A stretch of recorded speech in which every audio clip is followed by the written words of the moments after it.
Today's Pimp My Habitat is a pronghorn exhibit with loads of space but no hard shelter, so when it rains, these animals are going to get as wet as an octopus's belly button. I can only assume it was built on a slope because everything has fell down to one side. At least there's plenty of room for the animals to be bored out of their skulls. But wait a minute, this tree placement's trying to tell us something.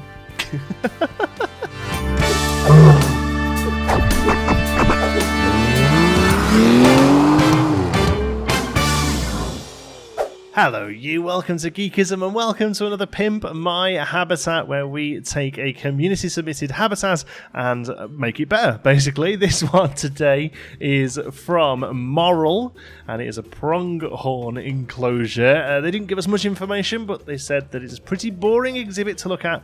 Tried to make a gazebo, but I didn't know how, so it turned out pretty poorly. And of course we have some little jokes at the beginning, but there's actually some nice stuff here and there's some nice ideas and there's definitely things we can improve on. First things first, I'm going to pause the game because the pronghorns are not happy here, okay? For a couple of major reasons. Let's have a look. Let's go into one of them. Let's click.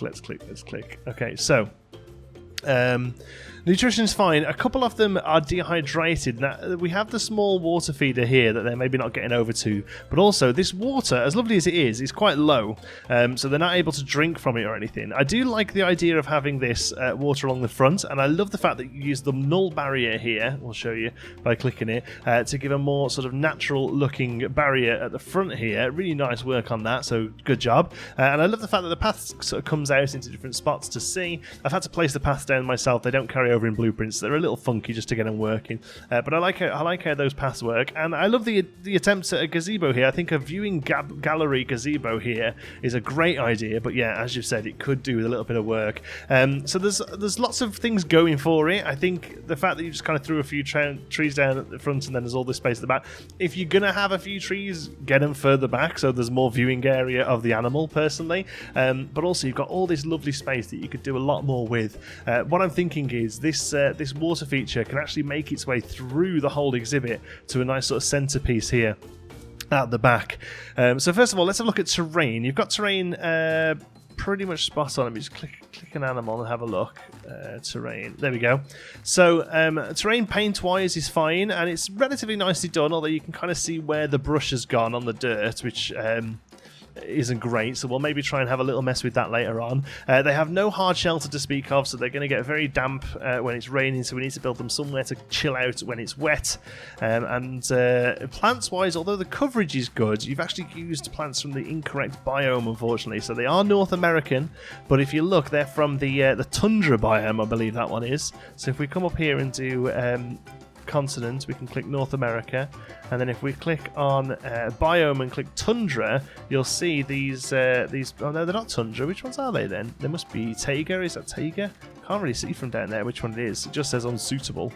There we go, they are taiga. I don't know what I did. Sorry, taiga, not tundra. They are there they are, the quaking aspens, but unfortunately pronghorns aren't taiga animals. They actually look for more sort of savanna and grassland temperate area. So these trees are going to have to come out and some new ones are going to have to go in. We're going to need some terrain modifications. We're going to need somewhere for them to sleep, and overall we're going to have to make the place look a little bit more interesting. There is a lot to do on this one, folks.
We're going to stay in time-lapse, but I wanted to talk to you a little bit about the building we're doing here today. We're going to have a go at some rotational symmetry. I didn't cover this too much in my building tutorial. It's a bit of a more of an advanced building technique, I suppose. But we're going to be building a round gazebo, and you can tell that Moral has attempted something similar to this, but the system's got away from a little bit, so I thought I'd take the time to kind of go over what's happening here. Really, with any item that you want rotational symmetry on, so it's usually things like roofs, spires, domes, that kind of thing. What you want to do is make a 2D version. So imagine just looking flat on at it, and this is what we're doing here. And that's to really give you the idea of scale, make sure that you're in the right direction before you carry on. So here you can see there that we're going to copy that over.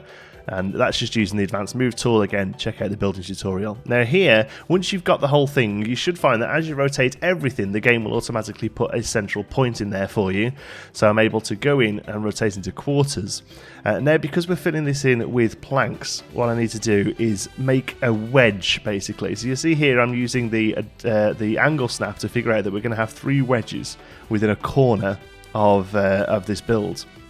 So what I need to do now is make one of those wedges, which is what I'm doing here using the long planks. Now this does take a little bit of time to do, and you'll often find that you're going to have to place down parts only to get rid of them a moment later. So you'll see here we're actually doubling up on all the interior bits that we don't need. So once they're in, we'll go in and get rid of all of those. You'll see, there we go, delete all of them until we've literally just got that one single wedge that we're going to want to build with. So you see here we're going to get rid of those ones. We're going to move those across. This isn't the best way to do it because they won't line up perfectly if you do it that way, but I'm safe in the knowledge that this is a small build that they'll be able to handle. And there we have that wedge that we can just rotate around, and it gives us our shape. Now there's too many pillars in this, so now I'm just going through and deleting every other set. Shut up, Oreo. And putting it in place. I think it turned out really nicely. Love the idea of having a gazebo there. Just think it needed to be a little nicely done, I guess. And then moving the donation boxes. Again, all this sort of stuff is detailing that we haven't got to worry about today. So there we go. We started off with a big land of nothing going on. We've now got some movement. We've got some dynamic going on there with the water. I think if I had all the time in the world, I would have spent much longer on that rockwork. Rockwork is easily the most time-consuming part of this game for me so far. It can take hours. I mean, that rockwork there is about an hour's work. I think really it needed about 3 hours to get it just right. Unfortunately, with the beta being so limited in time, I just can't give that time down to just one thing at the moment because we want to get some more stuff done. But just that water feature, the water coming through, it just makes the place so much more dynamic, so much more alive, you know? And you really get a feel of these beautiful animals in their natural habitat. And then also, you know, zoos aren't just about the animals, they're about the guests as well. So making that gazebo just to be a little extra something special that really sort of fills in that whole area. You will see that the guests can clip through the pillars. That's just the guests don't have that built into them. You can place bins under those pillars, which will help them move around it. But personally, a little bit of clipping I don't really mind. We also took the 2 statues that were at the front there and added them to the top of some rockwork so they don't feel lost. And we gave them a little habitat there built into the rockwork so they don't get wet when it rains. Thanks very much for watching. Hope you've enjoyed it. Till next one, be good. They're going to get as wet as a submarine's license plate. They're going to get as wet as an otter's pocket. They're going to get as wet as a I can't say that.